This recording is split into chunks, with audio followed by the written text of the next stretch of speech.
अस्सलाम वालेकुम, उम्मीद है आप ठीक होंगे, खैरियत से होंगे। तैयब लोच आपकी खिदमत में फिर से हाजिर है जी।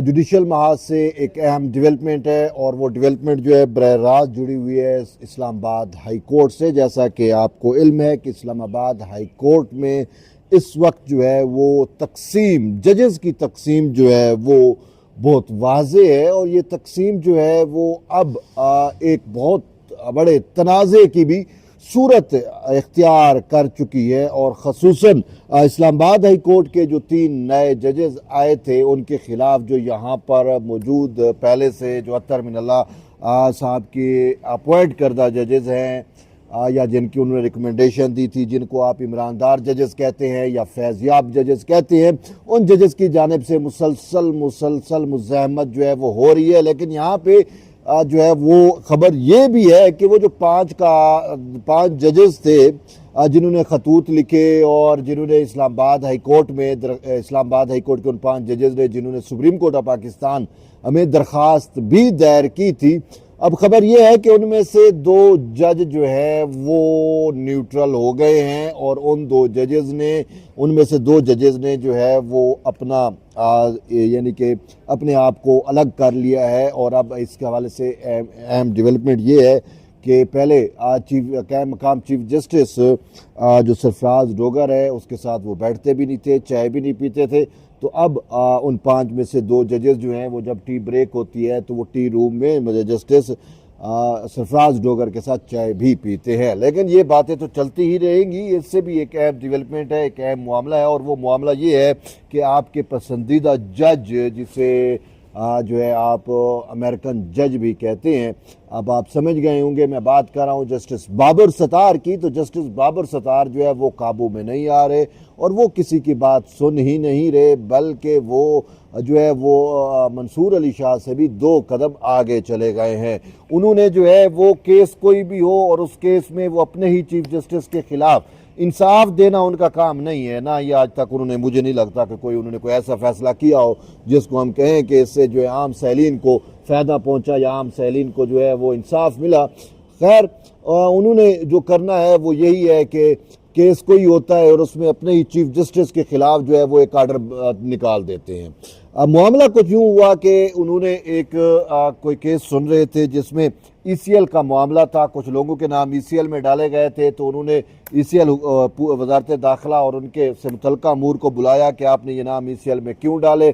और फिर जो है वो मामला जो है वो ECL में नाम डालने से चलता हुआ उन्होंने उनसे तलब भी किया कि आपका तरीक़ाकार प्रोसीजर क्या है ECL में नाम डालने का। तो यहाँ पे जो है वो अगर तरीक़ाकार नहीं बताया गया तो इन्होंने उनके खिलाफ वो तौहीन अदालत जो है वो उसकी कार्रवाई चला दी और फिर तौहीन अदालत के खिलाफ जो है वो इंट्रा कोर्ट अपील दायर की गई। तो इंट्रा कोर्ट अपील जो है वो जस्टिस सरफराज डोगर ने अपने पास लगा ली। 16 को उन्होंने ये मामला लगाया था, तो 28 यानी 26 के लिए 26 को जब तौहीन अदालत की समाअत होनी थी इंट्रा कोर्ट अपील की, तो वो जस्टिस सरफराज डोगर ने वो फैसला इनका उड़ा दिया 16 वाला जिसमें इन्होंने तौहीन अदालत लगाई थी। फिर इन्होंने जो है वो 26 को जो है वो दोबारा एक फ़ैसला, दोबारा एक और कस्टम वाले मामले पे जो था वो DG कस्टम को बुला के वहाँ पे उन्होंने फिर से तौहीन अदालत डाल दी। तौहीन अदालत जो है वो नोटिस जारी कर दिए। तो बहरहाल ये मामला जो है फिर जस्टिस सरफराज डोगर का बेंच बैठा, उन्होंने वो फैसला उड़ा दिया और यूँ जो है 28 के लिए फिर इन्होंने फैसला जो है मामला बाबर सत्तार ने मुलतवी किया था। तो 28 को भी जस्टिस सरफराज डोगर के बेंच ने उनके इन तमाम इक़दामात को नल एंड वाइड कर दिया, उनके फैसलों को। तो इस पर जस्टिस बाबर सत्तार जो है वो बराम हो गए और उन्होंने जो है वो अपने ही चीफ जस्टिस के खिलाफ मामला जो है फिक्स कर दिया। उन्हीं के खिलाफ ही जो है वो आर्डर पूरा निकाल दिया और कहा कि जब ये तय हो गया था ये मामला जो है वो मेरी कोर्ट में लगेगा, 28 के लिए था तो फिर या 26 के लिए था, तो इसको फिर क्यों जो है वो दीगर यानी कि वो जस्टिस सरफराज डोगर ने अपने पास क्यों रख लिया। जस्टिस सरफराज डोगर के पास ये इख्तियार नहीं है, ये नहीं है, वो नहीं है। ये कोई एक फ़ैसला नहीं है, आलमोस्ट इस टाइप के 2 फैसले आ चुके हैं और मेन मुद्दा ये है कि जस्टिस सरफराज डोगर इनसे जो है वो ये उसको मान नहीं रहे। और आज इवन के सुप्रीम कोर्ट में भी इनकी जो दरख्वास्त है उस पर भी समातें हुई और आज भी समात हुई, कल भी हुई। अब वो समाज जो है वो तो चली गई नेक्स्ट वीक के लिए। लेकिन यहाँ पे इम्पोर्टेंट चीज़ ये है कि इन्हीं 5 जजेस थे जिनमें से 2 तो टूट गए, अब 3 जजेस वैसे रह गए हैं। तो जो टूटे हैं उन्होंने अपने आप को गैर जानिबदार किया है, लेकिन उनकी जानिब से अभी रिएक्शन कोई ख़ास नहीं आया। तो बहरहाल इन्हीं जजेस की जानिब से इनके वकील मुनीर मलिक ने जो है वो आज सुप्रीम कोर्ट ऑफ पाकिस्तान में इस मामले पर दलाइल देते हुए कहा कि देखें जी ये जो है इस्लामाबाद हाई कोर्ट पर जो है वो कब्जा की कोशिश की गई है। और भाई किसने कब्जा किया है? अजी सदर मुमलिकत ने और हुकूमत ने जो है इस्लामाबाद हाई कोर्ट पे कब्जा किया है। अब ये इनका पॉइंट ऑफ व्यू है, ये इनका आर्ग्यूमेंट है कि जी अगर नवाब शाह से कोई जज आ गया है, कोई बलूचिस्तान से आ गया है या कोई लाहौर से आ गया है, जी इस्लामाबाद हाई कोर्ट पे कब्जा हो गया है।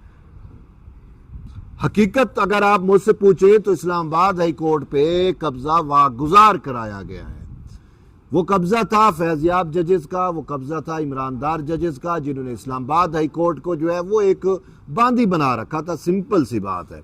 और बानी पीटीआई के लिए ही सारी सहूलतकारी हो रही थी, सारे फैसले उसी के ही हक में हो रहे थे। और तो कोई आम सैलीन का तो अब भी फैसला जो है वो इन जजेस की जानिब से नहीं किया जाता। फैसला मामला कुछ और होता है और ये हुकूमत और फिर अपने चीफ जस्टिस के खिलाफ जो है वो आर्डर निकाल देते हैं। तो ये तो इनकी टोटल वो है। तो इनके वकील मुनीर मलिक साहब कहते हैं जी इस्लामाबाद हाई कोर्ट पर कब्जा हो गया। अब आप इस पर कितने मुत्तफिक हैं, आप केस पे क्या राय है? हमारी राय तो ये है कि जो इमरानदार जजेस थे उनका कब्जा वागुजार कराया गया। इसी वजह से वो अभी तक इस पूरे मामले को, इस पूरे मैटर को जो है वो हजम नहीं कर पा रहे। इसी वजह से दरखास्तें लेके सुप्रीम कोर्ट में आ गए हैं। तो आज जस्टिस मोहम्मद अली मजहर की सरबराही में जो है वो समाअत हुई इसकी। और इनका मौक़िफ़ ये है कि जी आर्टिकल 200 का इख्तियार जो सदर ने या हुकूमत ने इख्तियार किया वो जो है वो इख्तियार इस्तेमाल नहीं कर सकते थे, बल्कि उसके लिए जो है वो चीफ जस्टिस यानी जुडिशरी से चीज़ मूव होती तो ये मामला जो है वो आइन और कानून के मुताबिक होता। चूँकि ये जी वजारत कानून से मूव हुई, हुकूमत से मूव हुई, तो इस वजह से ये मामला जो है वो आइन और कानून के मुताबिक जो है वो नहीं हुआ। ये उनका पॉइंट ऑफ व्यू है।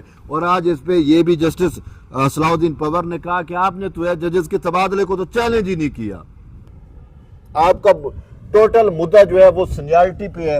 अब इनका ये मुद्दा है कि जी ये जस्टिस सरफराज डोगर और उनके साथ जो 2 और जज आए हैं ये अपनी सीनियरिटी लेके क्यों आए हैं? इनको नए सिरे से हलफ लेना चाहिए था और जो है वो सीनियरिटी लिस्ट में ये जूनियर होते। तो बहरहाल अब इन चीज़ों पर समाज जो है वो सुप्रीम कोर्ट कर रही है, सुप्रीम कोर्ट इन चीज़ों को देखेगी। लेकिन आप इन सारे मामलात को कैसे देखते हैं? जस्टिस जो बाबर सत्तार हैं वो तो मतलब है कि बस पाकिस्तान और आइन और पाकिस्तान के आइन और कानून से भी ऊपर वो शायद अमेरिकन अप्रोच के तहत चीज़ों को देखते हैं। लेकिन जस्टिस बाबर सत्तार के लिए इतना हम ज़रूर कहेंगे कि देखें अगर अमेरिका होता ना तो आपको इतनी जुर्रत ना होती, क्योंकि अमेरिका में हमने देखा है कि एक हाजिर सर्विस जज को गॉन सिमैज जो है वो एग्जेक्टिव ऑर्डर के ज़रिए ट्रंप ने गिरफ्तार करा लिया है। तो बहरहाल यहाँ पे जजेस पे एग्जेक्टिव ऑर्डर नहीं चलता। सॉरी टू से यहाँ के लिए जो है वो सुप्रीम जुडिशल काउंसिल है। और फिर वही बात है भैंसों की बहनें होती हैं, सिंपल सी बात है। तो जिन जजेस को कोर्ट में रहने का हक नहीं है वो जजेस कोर्ट में बैठ के अपने आप को जो है वो मुज़ाहमत का इस्तिआरा बना रहे हैं। इमरान खान की हकीकी आज़ादी के जो है वो फोर फ्रंट पे उसको लड़ रहे हैं, फाइट कर रहे हैं। तो बहरहाल ये एक अहम डेवलपमेंट है। आप कैसे देखते हैं इन जजेस के साथ क्या होना चाहिए? आप अपना फीडबैक ज़रूर दें। मेरी अगर आप बात पूछें तो मैं तो ये कहता हूँ कि इन जजेस के साथ जो है वो अब कोई रू रियायत नहीं होनी चाहिए। ये केस इनका देख लें सीनियरिटी वाला, अगर इनमें इन जजेस को सबकी होती है तो फिर नेक्स्ट स्टेप यही है कि इन जजेस को अदलिया से उठाकर बाहर फेंक दिया जाए। क्योंकि ये चीज़ तय है कि कोई जज अपनी ज़ात के लिए जो है वो लिटिगेशन में नहीं आ सकता, दरखास्तें नहीं दायर कर सकता। ये तो खुद चीफ जस्टिस याया अफरीदी ने भी अपने नोट में यही लिखा था कि किसी जज के जो है वो 184(3) के तहत वो दरख्वास्त दायर ही नहीं कर सकता। तो इन 5 जजेस ने 184(3) के तहत कैसे दरख्वास्त दायर की है? इनके साथ तो उल्टा जुर्माना इन पर लगना चाहिए। तो बहरहाल ये एक अहम डेवलपमेंट है। मिलते हैं एक नई वीडियो, तब तक ले इजाज़त दें। अल्लाह हाफ़िज़।